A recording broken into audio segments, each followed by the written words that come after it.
I am for rent control. I lived under rent control for over 20 years in LA.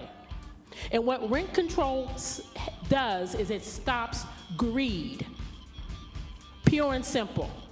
It stops landlords from just raising the rents just because they want to.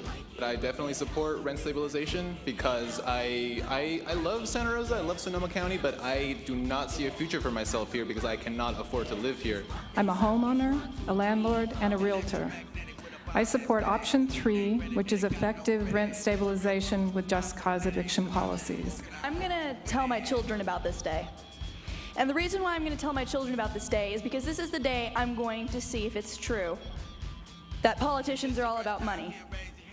When you're thinking about these folks that will benefit from these policies, they have a face like mine. You know, we all bring a lot of value to this community. So simply saying, if you can't afford, then move out, go somewhere else. I don't think that's a good enough answer. How do you expect people with low wages that put food in your tables can afford high rent? There's a crisis. We know there's a crisis. And the question is, who feels the crisis? Right? Who's feeling the crisis in Santa Rosa? You need to do some soul searching and realize that not just Mexican people, but low-income people, homeless people need to be represented, and you need to represent those people. You need to get away from representing people that are coming in from San Francisco. You need to represent us. And we got you in there, and we can take you out, too. Santa Rosa is on the top 10 list, top 10 worst in the nation for their average income compared to average rent prices.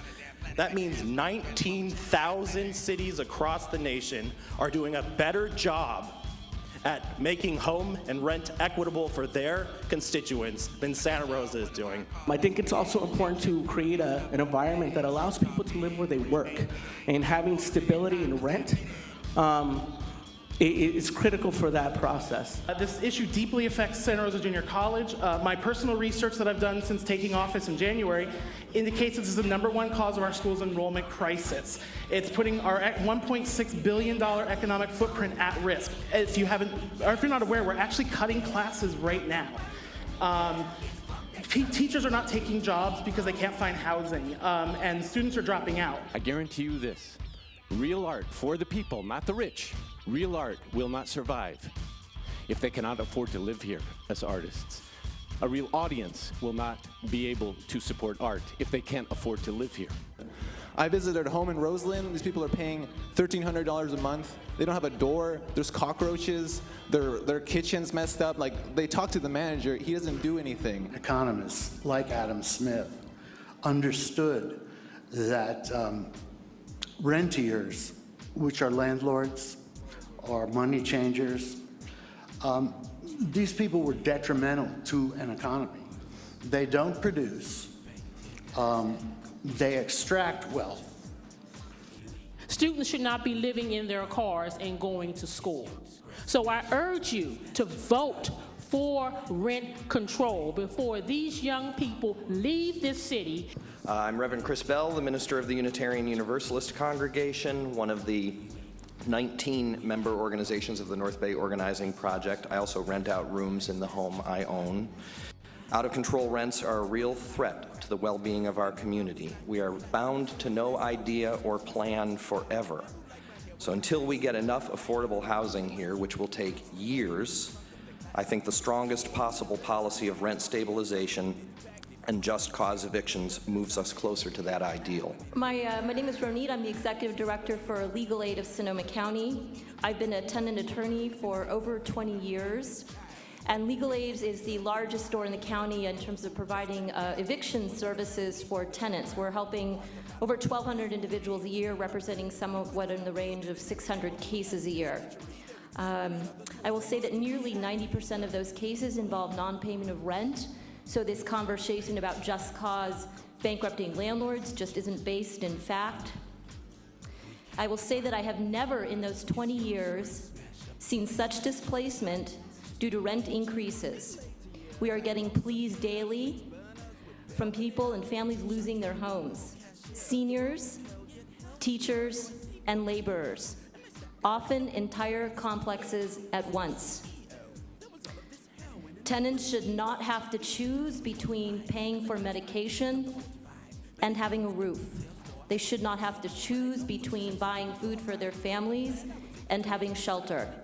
My name is Tony Ramirez, and I'm a family physician at a local health center in addition to a local hospital. And you might ask, why is there a family doctor here talking about rent stabilization? But the answer is very simple. There is no way a person can be as healthy as they can be without a stable home. As physicians, we have the privilege to work with all patients and thus are acutely aware of the negative consequences that are associated with housing instability. We know that it affects mental well-being in addition to impacting patients' ability to deal with chronic diseases such as hypertension, diabetes, asthma, just to name a few. As family physicians, we make it our practice to ask patients, do you ever go hungry or skip a meal because you can't afford to pay rent or can't afford to pay for food? We ask, do you have enough money to pay for rent? We ask, are you living in a home that has running water? And we ask them, where do they plan on sleeping that night when we know there's a rainstorm coming? If we do not ask, then we not do our job. The sad thing is that often there is not much we can do and receive the disheartening responses.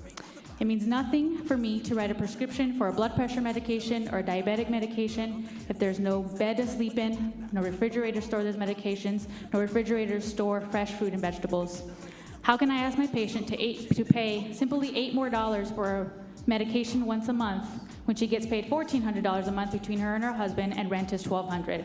I ask her to choose food, to go without the medication so she can keep the roof over her head. Often, what we do as doctors in a small clinic room is not enough. It is not enough to create healthy community unless we address basic human rights. And you should do that as City Council. You should value that without hesitation. So I stand here today to write a new prescription for the City Council to consider, a more valuable one than any state-of-the-art treatment can provide, and that is a prescription for rent control. Yes, it is not to solve all, but is that where we can start?